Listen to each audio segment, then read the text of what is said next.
고린도후서 2장 14절에서 16절 말씀입니다. 나가서 먼저 2장 2절 말씀 봅니다. 여자들 중에 내 사랑은 가시나무 가운데 백합화 같도다. 그래서 고린도후서 2장 14절에서 16절 말씀입니다.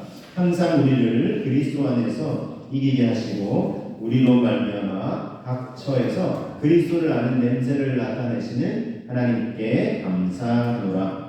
우리는 구원받는 자들에게나 망하는 자들에게나 하나님 앞에서 그리스도의 향기니 이 사람에게는 사망으로부터 사망에 이르는 냄새로 저 사람에게는 생명으로부터 생명에 이르는 냄새라. 누가 이 일을 감당하리요. 아멘. 자, 우리 나가서는 노래 중에 노래가 말씀드리는데, 자, 노래 중에 노래는 사랑의 노래, 그렇죠? 그래서 일단 배경이 솔로몬 왕이 사랑했던 술람미 여인, 이스라엘 북부 지역에 있는 수넴 지역에 있는 한 여인, 포도원지기의 여인과의 사랑의 스토리가 담겨 있습니다. 그래서 이제 솔로몬 왕과 술람미 여인의 사랑의 스토리를 배경으로 잘 또 살펴봐야 되겠고요. 그러나 단지 그 두 사람의 연인만의 사랑이 아니라 그것은 신랑 되시는, 성경에 비유하시기를 신랑 되시고 우리를 신부라고 말씀하시고 신랑 되신 주님과 신부된 우리와의 사랑의 스토리다 생각하시고 우리 주님의 사랑을 되새기고 또 그 사랑에 화답하는 법을 점점 우리 말씀을 통해서 배워가고 또 그렇게 화답하며 나아갈 수 있기를 원합니다. 자, 그런데 아가스의 특성 중에 하나가 이게 한 사람의 일방적인 고백이 아니에요. 남성이 여성에게 반해서 그냥 러브 스토리 다 처음부터 끝까지 쓰고 있는 것이 아니라 이게 노래 형식으로 남성이 노래하는 부분이 있고 여성이 좀 화답하는 부분이 있고 중창하는 부분이 있고 친구들이 이렇게 합창으로 코러스로 뒤에서 또 이렇게 격려하고 축복하는 부분들이 있습니다. 그래서 이게 어디가 어느 구절이 누구의 고백인지 남성의 고백인지 여성의 고백인지 그에 따라 이제 조금 의미도 달라질 수 있고 더 풍성해질 수 있기 때문에 그렇습니다. 자, 그래서 2장 1절 먼저 보시면 2장 1절 나는 사론에 수선하여 골짜기에 백합화로다 이렇게 고백을 하고 있는데 이 구절은 보통 여성의 고백일 것이다 이렇게 이제 많이 이제 소개가 되고 있어요. 자, 그런데 저는 이제 지난주 이 말씀을 이제 소개해드리면서 이 부분은 여성의 고백이보다는 남성의 고백이고 더 나아가서 우리 주님의 고백일 것이다라고 제가 이제 소개를 드렸는데 요즘 이제 찬송가 89장에도 샤론의 꽃 예수 하면서 이 사론의 수선화 골짜기의 백합화를 예수님에게 비유하고 있기 때문에 여러 이유들이 있습니다. 자, 그런데 여성의 고백이다라고 왜 보편적으로 많이 보냐면 2절을 한번 보시죠. 2절 때문에 이제 그렇게 이제 많이들 이제 해석을 하시는데 2절을 보시면 여자들 중에 내 사랑은 가시나무 가운데 백합화 같도다 그랬어요. 자, 여자들 중에라고 표현하니까 이게 이제 내 사랑을 표현하니까 이건 남성이 이제 여성을 향해서 고백하는 부분이죠. 남성이 이제 여자들 중에 내 사랑, 내가 사랑하는 이 여성은 가시나무 가운데 백합화 같다라고 고백해요. 그렇죠? 자, 그러니까 여성이 백합화 같다고 남성이 고백했죠. 근데 1절은 나는 사론에 수선하고 골짜기에 백합화라고 그랬죠. 그러니까 이 두 개가 좀 일치해야지 이렇게 생각을 하는 거예요. 그러니까 여성을 향해서 백합화 같다고 했으니까 1절은 내가 골짜기에 백합화다라고 한 부분은 여성이 고백한 것일 것이다 이렇게 이제 생각을 하는 거예요. 그런데 꼭 그렇게만 볼 수 있는 게 아니에요. 이게 제가 지난주 소개해드린 대로 1절에 남성이 백합화다고 하고 그럼 2절을 향해서 여성이 백합화 같다고 했잖아요. 이게 어떻게 된 거냐면 가능합니다. 제가 소개해 드릴게요. 왜냐하면 사랑하면 서로 어떻게 되죠? 보편적으로 서로 사랑하면 서로 닮습니다. 그렇죠? 서로 닮아가게 되어 있어요. 그래서 이제 정말 깊이 이제 사랑하는 부분은 서로 이제 이렇게 막 속속들이 닮아가는 모습을 보이는 걸 볼 수 있습니다. 이런 부분이라고 제가 이제 소개를 드릴 수 있습니다. 자, 사론의 수선화처럼 수수하고 또 순수하고 꽃말에 이제 순수함과 외로움 이런 게 있는데 하나님 앞에서 외롭고 고독하게 자신의 길을 묵묵하게 걸어가신 예수님, 사론의 수선화 뿐만 아니라 골짜기의 백합화, 인생 골짜기, 아픔과 고통과 눈물이 있는 골짜기의 백합화처럼 백합화가 이제 아름답게 뜨지만 이제 고개를 숙이듯이 십자가에 달려 죽으시면서 우리의 죄를 감당해 주신 그 주님. 이제 우리는 주님의 사랑을 받는 그래서 이제 주님을 상징하는 것이다. 일단 이렇게 말씀을 드렸는데 그러면 남성도 백합하고 여성도 백합하다 말씀드렸죠. 이유는 서로 사랑하면 닮아가기 때문입니다. 예수님을 사랑하면 예수님을 깊이 사랑하면 그러니까 우리는 어떻게 되겠습니까? 예수님을 닮게 되어 있어요. 닮아가게 되어 있어요. 진짜 누군가를 깊이 사랑하면 계속 묵상을 하잖아요. 그렇죠? 저분이 좋아하는 게 뭘까? 저분 기뻐하는 게 뭘까? 하면서 내가 그걸 자꾸 좋아하게 되고 이렇게 기뻐하게 되고 어떤 이제 부부의 이제 얘기를 들었는데 이 남자분이 생선을 아주 싫어. 생선은 아주 싫어서 먹기 싫어하는데 생선을 안 먹는데 근데 이 결혼을 했는데 아내분은 생선을 너무 맛있게 먹어요. 그래서 요리할 때마다 생선을 내려드려요. 나는 진짜 생선이 발라먹기도 귀찮고 다른 거 육류 이런 거 좋아하는데 생선 이런 거 싫었는데 아내가 이제 맛있다고 먹어보라고 이렇게 이제 하다 보니까 자기도 이제 뭐 마지못해서 이렇게 먹기 시작했는데 먹다 보니까 너무 맛있더래요. 그래가지고 지금은 이 남자분도 생선 오시는 거 한번 먹는 거예요. 그래가지고 이렇게 여러분 사랑하면 닮아가게 되어 있어요. 그래서 그런 의미에서 여러분 우리 주님을 사랑하게 되면 우리는 주님을 닮아가게 돼요. 그래서 예수님을 그리스도라고 고백하죠. 그러니까 그리스도는 택하여 기름 부은 자라는 뜻입니다. 하나님의 인류의 구원을 위해서 택하신 분이라는 뜻이에요. 그래서 예수 그리스도, 그래서 그리스도는 예수님에게만 붙입니다. 예수님이 그리스도이시기 때문에 우리는 예수 그리스도를 사랑해서 예수 그리스도를 닮아가는 사람들, 즉 우리는 그리스도인입니다. 주님을 사랑해서 예수 그리스도이신 주님을 사랑해서 예수 그리스도를 사랑하고 닮아가기 원하는 그런 존재입니다.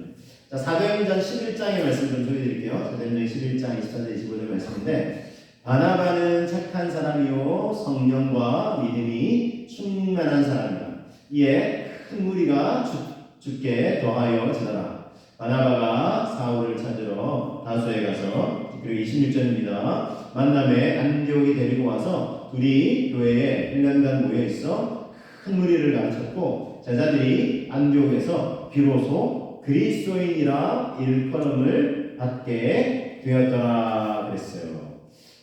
여기서 보시면 안디옥 교회에서 처음 성경의 기록인데 처음 그리스도인이라고 지금은 우리가 너무 이제 그리스도인 하잖아요. 그리스도인이라는 이름의 유래가 바로 이 안디옥 교회에서 유래된 거예요.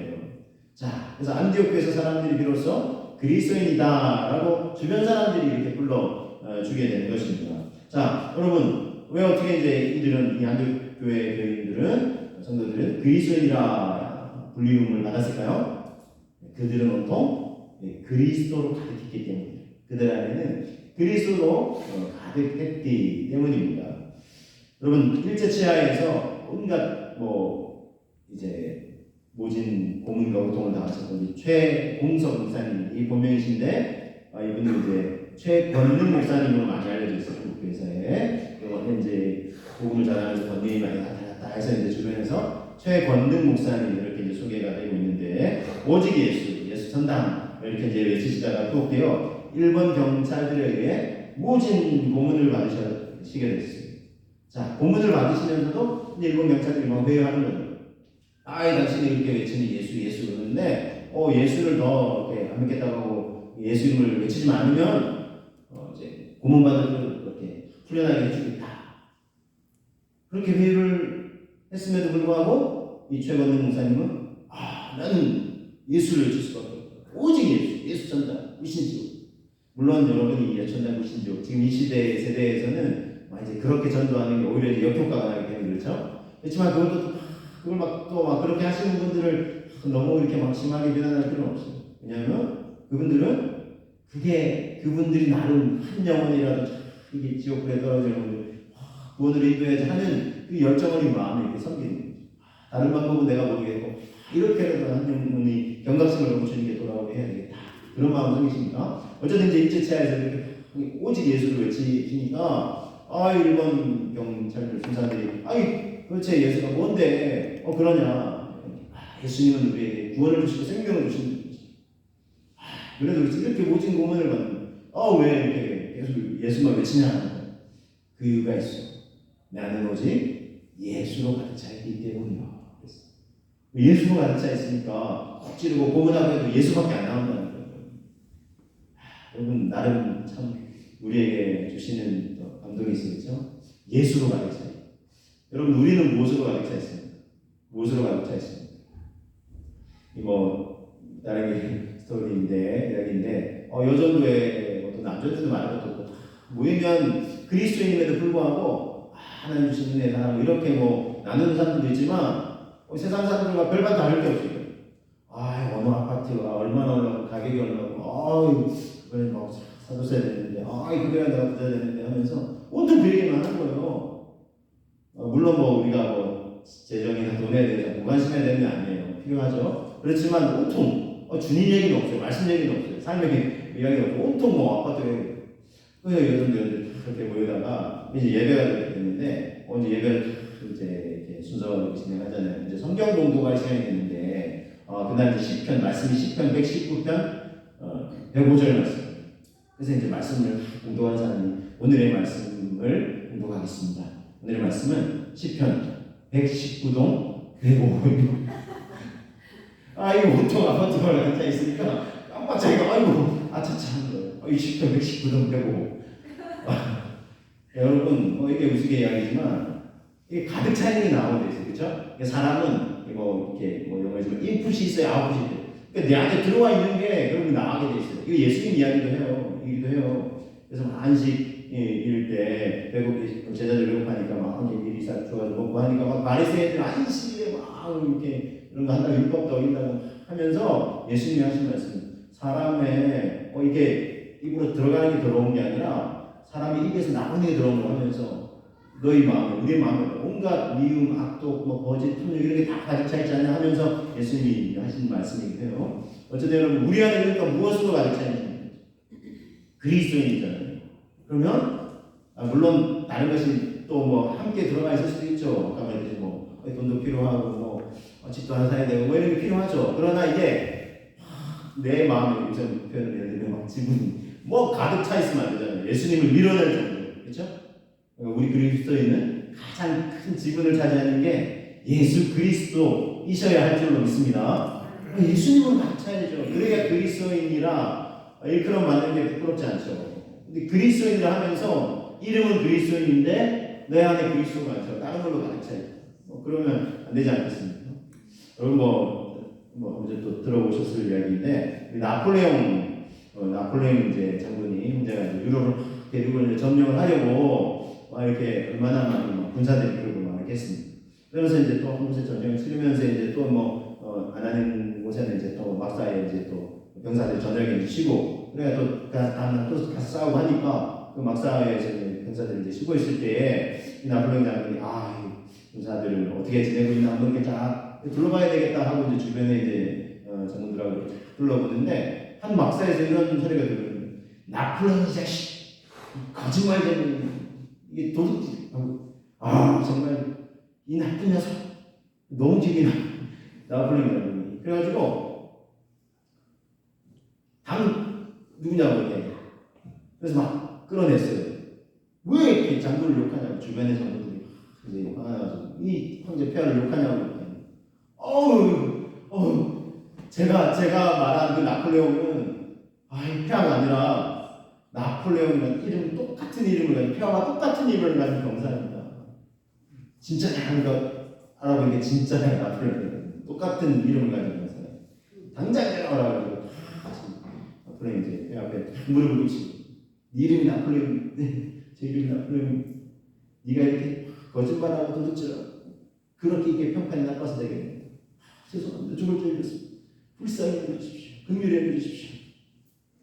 나폴레옹 이 장군이 이렇게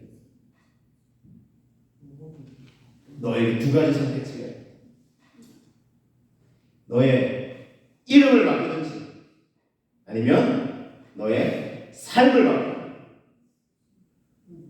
이름을 바꾸든지 삶을 바꾸든지 나폴레옹 똑같은 일을 쓰는데 막 주변의 권사들한테 욕먹고 할 얼마나 나폴레옹이라는 다른 이름 가진 사람이 얼마나 욕을 먹고 있어. 그리스도인이라고 하는데 그러니까 우리도 돌아봐야 돼. 진짜 그리스도인으로서 살아가고 있는. 그래서 그리스도인이라는 이름을 바꾸는데 아니면 그리스도인으로서 계속 살기 원하면 우리 삶을 바꾸는 거예요. 그리스도인다운 삶을 살아가는 거예요. 여러분 우리는 그리스도인입니까? 우리 안에 그리스도로 가득한 사람입니까? 예수님을 따르던 수많은 사람들이요 성경에서는 여러분 똑같이 표현이 달라요. 무리라고 표현을 해요. 근데 일부는 제자라고 표현을 해요. 무리하고 제자하고 다릅니다. 자, 보세요. 사도행전 11장 26절을 보시면 자, 이 안동에 있는 사람들 그래서 바울과 바나바가 데려와서 둘이 교회에 1년간 모여있어 큰 무리를 가르쳤죠. 근데 그들을 향해 뭐라고 그래요? 제자들이라고 그래요. 제자들이 안디옥에서 비로소 그리스도인이라 일컬음을 받게 되었다 그랬어요. 이 제자들이라는 표현은요 예수님 당시에도 말해요. 많은 무리가 따랐다 이렇게 표현하는데 또 한편 예수님이 제자들을 택하셔 그들과 함께하면서 제자들을 이렇게 복음 전하러 보내셨다. 그래서 무리하고 제자하고 다릅니다. 똑같지 않어요. 다른 표현을 쓰는 거예요. 나는 무리인가 아니면 제자인가 하는 거죠. 그럼 어떻습니까? 무리입니까? 제자입니까? 어떻게 다른데요? 무리는 그냥 내 필요해서 몰려다녀요. 배고프면 예수님 뭐부터 주시고 이거 말씀 좋다들 하고 가서 들어보고 또 그냥 내 삶에 그냥 바쁜 거예요. 그러니까 무리는 자 반면에 제자는 어떻죠? 제자가 여러분 어떨 때 제자랍니까? 스승을 어때요? 온전히 신뢰하고 스승이 가르치는 거 스승이 가르치는 가치를 온전히 믿고 따르는 거예요. 그리고 스승의 발자취를 따르는 거죠. 그래서 스승의 길을 함께 걸어가기를 원하는 거죠. 이걸 제자라고 해요. 그래서 성경은 그런 사람들을 제자들이라고 하는 것입니다. 나는 그런 의미에서 어떻습니까 여러분? 무리입니까? 제자입니까? 우리의 스승은 누구죠? 예수님이시잖아요. 그렇죠? 그럼 예수님을 믿고 예수님 말씀을 믿고 그분이 가르치는 가치를 믿고 우리가 그 길을 따라가겠습니다 하고 결단하고 따라가는 사람들이 제자라는 것입니다. 여러분 예수님 당시에 그 예수님 그렇게 믿고 예수님 길을 따르겠습니다. 예수님의 제자가 되겠습니다 하는 거 쉬웠을까요? 어려웠을까요? 어려웠어요. 왜냐하면 예수님 아까 그리스도라고도 표현하는데 이 그리스도 또 이제 이 주님이라고 하죠. 이 큐리오스라는 표현을 쓰는데 이거는 로마 황제에게 지칭하는 거예요. 로마 황제에게만 붙일 수 있는 호칭이에요. 근데 예수님의 제자들은 당신이 우리의 주님이십니다. 그러니까 주변의 사람들이 너는 뭐냐 이렇게 만약 그걸 막 고발하고 하면 로마 병사들 와서 잡아가요. 모집 고문을 해요. 심지어 사자방으로 던져지기도 해요. 이 고백을 포기하지 않아요. 쉬운 게 아니었어요. 그럼 지금은 어떻습니까? 지금 이 시대는 지금 이 시대도요. 우리는 뭐 그 정도로 뭐 이렇게 막 핍박이나 고문이나 뭐 잡아 죽이기까지 하진 않은 것 같은데 그럼 아니에요. 그런 데도 있어요. 지금도 있어요. 그런 나라들이 있어요. 가족들하고도 단절돼야 되고 심지어 가족이 막 예수님을 구주로 믿는다는 이유로 우직에 막 고문하고 핍박하고 심지어 막 죽이려고까지 하는 그런 나라들도 있어요. 지금 종교적인 뭐 이렇게 막 이런 대경이 다른 나라들도 있어요. 물론 우리나라는 우리 지금 이제 우리는 그렇게 심하진 않죠, 그렇죠? 그 정도로 뭐 고발하고 잡아 죽여가려고 하는 사람들이 있지는 않아요. 그렇지만 기독교에 대해서 지금 이미지가 좋지가 않습니다, 그렇죠? 그래서 내가 예수님 열심히 믿고 예수님 말 예배하려고 하고 또 심지어 예수님 좀 같이 믿자 이렇게 하면 여러분 어떻습니까? 예수님 안 믿는 사람들이 예수님 믿어서 좋으시겠어요 하면서 막 우리를 막 이렇게 막 잘한다고 하고 뭐 격려하고 축복해 주나요? 아니죠. 그런 분위기는 아니잖아요, 그렇죠?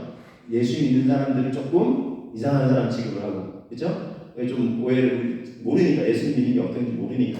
그래서 오히려 우리를 불쌍한 사람 취급해요, 그렇죠? 물론 좀 이 모진 막 고문 핍박은 아니지만, 그러니까 조금 이제 시각은 다르지만 지금 이 시대도 예수님 믿는 게 한편으로 그렇게 생각하면 그렇게 또 쉬운 것만은 아니에요. 왜냐하면 사람들이 오히려 우리를 이해를 못하니까, 우리를 이상한 사람 취급하니까, 이상한 취급을 당해야 하니까. 자, 그렇지만 그러니까 나 예수 믿는 거 굳이 드러내기 싫어, 안 드러내네. 예수님 뭐 이렇게 기도하는 것도 그냥 나 혼자 조용히 하고 사람들 때는 안 하고, 그리고 굳이 사람들한테 내가 저런 오해받아가면서 예수님 믿자, 하기 싫어, 싫어 이렇게 하면서 안 하면 어떻게 돼? 뭐 여러분 이제 그렇게 이제 할 수 있어요. 그렇지만 그렇게 되면 주님이 우리를 이 땅에 남겨두신 이유는 사실은 우리는 정말 망각하는 거예요. 이 주님의 사랑을 전하라고 이 세상에 우리를 남겨두신 거예요. 여러분 쉽지 않고 우리 포기해야 될까요? 구원받았으니 어차피 난 구원받았는데 뭐 됐다 하고 그냥 여러분 그렇게 생각하며 살아갈까요? 우리는 예수 그리스도를 닮아가는 그리스도인, 그렇죠? 예수님이 백합화이시고 예수님 있는 우리도 백합화입니다. 그런데 말씀 잘 보시면 백합화는 백합화인데 우리 아가서 2장 2절 말씀 잘 보세요. 어디에 있는 백합화인지 같이 한번 고백해 보실까요? 여자들 중에 내 사랑은 가시나무 가운데 백합화 같다. 그랬어요. 가시나무 가운데 백합화 같다. 그렇죠? 가시나무 가운데 있어요. 그럼 뭐예요? 바람 불어서 흔들리면 가시에 찔리게 되어 있어요. 자, 근데 찔리면 어떻게 될까요? 이게 여기서 이제 찔려서 아프지만 향기가 더 드러나게 되어 있어요.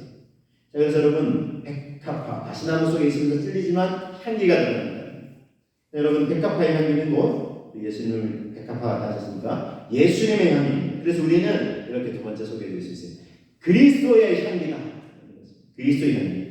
고린도서 2장 14절 15절 말씀을 보시면 항상 우리를 그리스도 안에서 이기게 하시고 우리로 말미암아 각처에서 그리스도를 아는 냄새를 나타내시는 하나님께 감사하노라. 15절 같이 한번 읽어보시겠습니다. 우리는 구원받는 자들에게나 망하는 자들에게나 하나님 앞에서 그리스도의 향기니.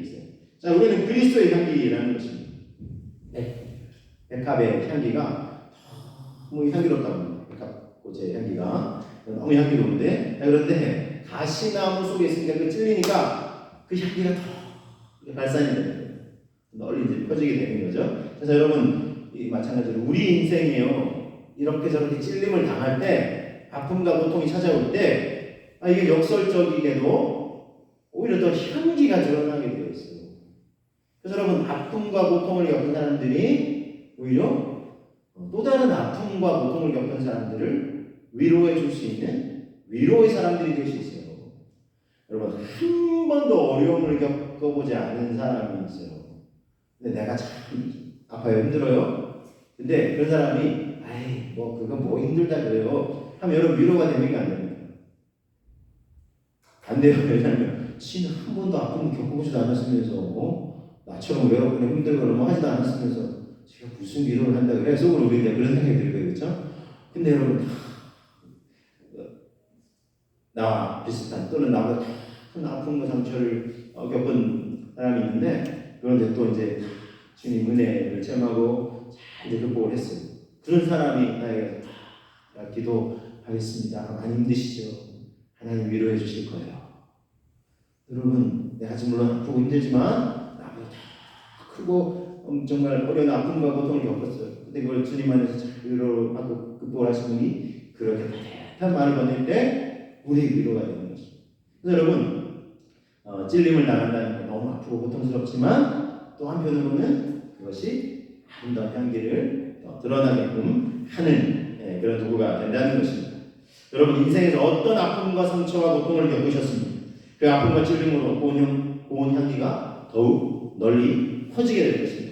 자, 이사야 53장 5절 우리 주님에 관해서 우리 오실 구원자 예수 그리스도에 관해서 예언하고 있는 말씀이다 라고 소개해드렸죠. 같이 한번 고백해 보겠습니다. 그가 찔림은 우리의 허물 때문이요 그가 상함은 우리의 죄악 때문이다. 그가 징계를 받음으로 우리는 평화를 누리고 그가 채찍에 맞음으로 우리는 나음을 받았도다 그랬어요.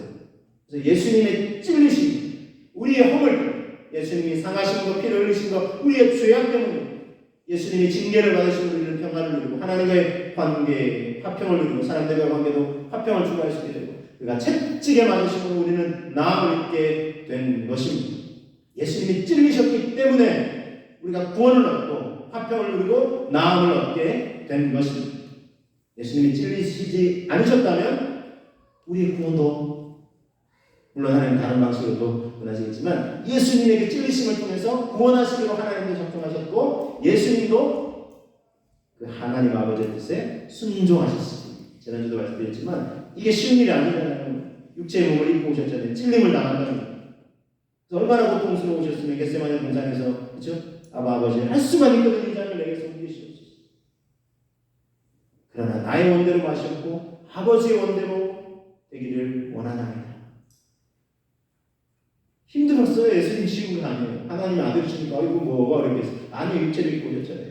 몸도 보여주신 거예요. 그분의 찔리심으로 말미암아 우리가 구원을 받게 된 것입니다. 우리에게도 주님은 아프고 힘들 거야. 근데 찔림을 통해서 나의 향기가, 구원의 향기가, 생명의 향기가 더 퍼져갈 수 있다. 그거 조금만 감내해주면 좋겠다. 주님이 말씀하시는 거예요.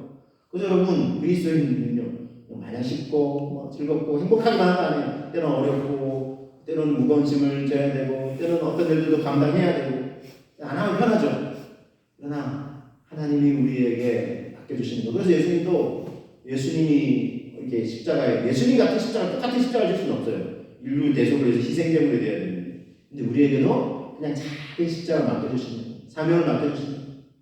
그래서 여러분 우리가 예수 그리스도가 찔리셨기 때문에 정말 구원의 향기, 생명의 향기가 온 땅에 퍼져갔던 것처럼 우리도 정말 찔림을 통해서 구원의 향기, 생명의 향기가 온 땅에 퍼져가고 하는 그런 사람들 온 세상에 퍼져갈 수 있도록 그래서 여러분 생명의 향기 널리 퍼지도록 우리는 우리의 삶을 드릴 수 있어야 되겠습니다. 고린도후서 2장 15절 말씀 우리는 구원받는 자들에게나 망하는 자들에게나 하나님 앞에서 그리스도의 향기다 그랬어요. 그래서 16절을 보시면 이 사람에게는 사망으로부터 사망에 이르는 냄새요 저 사람에게는 생명으로부터 생명에 이르는 냄새라 누가 이 일을 감당하리요 그랬어요. 자, 이 사람에게는 사망으로부터 사망에 이르는 냄새 저 사람에게는 생명으로부터 생명에 이르는 냄새 똑같은 냄새예요. 이제 우리는 그리스도의 향기를 드러내는데 어떤 사람들은 받아들이는 것에 다르다는 거예요. 뭐 냄새 싫어하고 배척하는 사람들이 있어요. 예수님을 믿으셔야 돼요 하는데 싫다니까 배척하고 우리를 마치 막 사망에 이르는 냄새 취급을 할 수 있어요.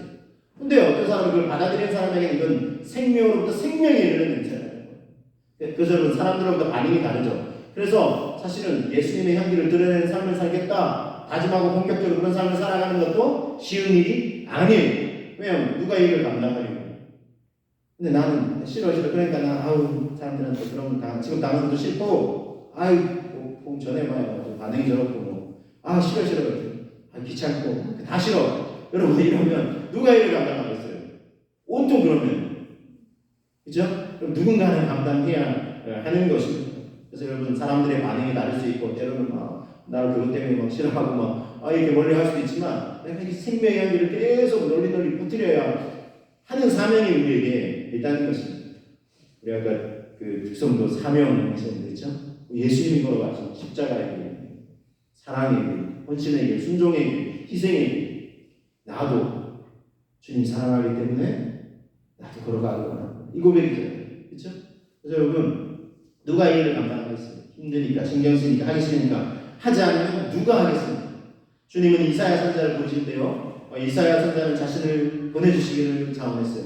자, 이사야서 1장 8절 내가 또 주의 목소리를 들으니 주께서 이르시되 내가 누구를 보내며 누가 우리를 위하여 갈고 주님이 부르세요. 지금 주님의 말씀만 전할 사람들을 지금 이렇게 보내길 원하시는데 그때에 내가 이르되 이사야 선지자가 내가 여기 있나이다 나를 보내소서.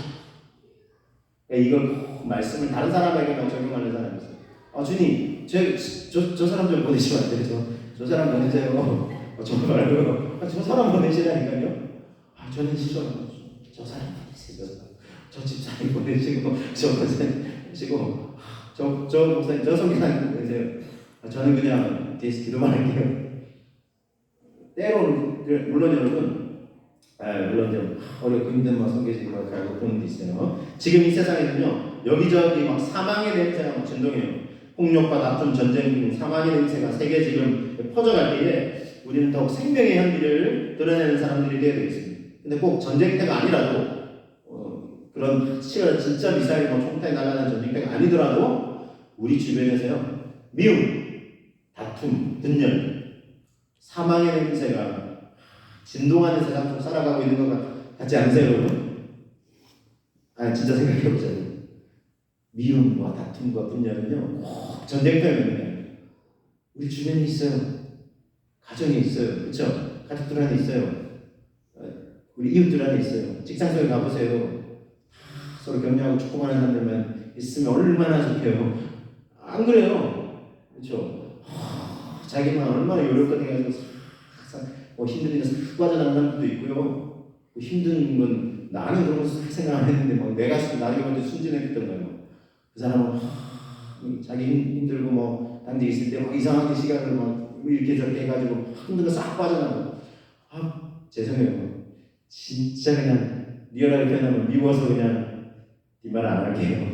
뭐 이런 게 있다고요. 우리 삶에. 그렇죠? 미움이나 다툼이나 분열이 우리 대한민국 내도 얼마나 막 그래요. 뭐 조금만 막 내 편, 네 편 달라가지고 지금 막 천국에 가면 그런 거 없거든요. 하나님 진짜 가면은 각 나라 족속 백성 방언에서 다 이게 뭐예요? 언어가 다르고 인종이 다르고 다 내 생각 다른 사람들 다 예수님의 제자들이 다 달랐어요. 다 달라요. 요즘 다른 정치적 상황이 다 달랐다는 거예요. 근데 예수님이 다 그들을 부르셨어요. 제자들로.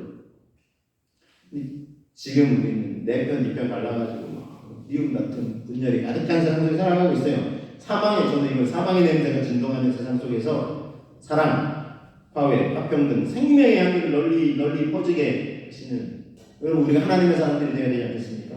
그래서 이 세상에 백합화의 고운 향기, 예수 그리스도의 향기가 널리 퍼지게 하는 하나님의 도구가 되시는 저와 여러분 우리 모두가 되시길 주님의 이름으로 축복합니다.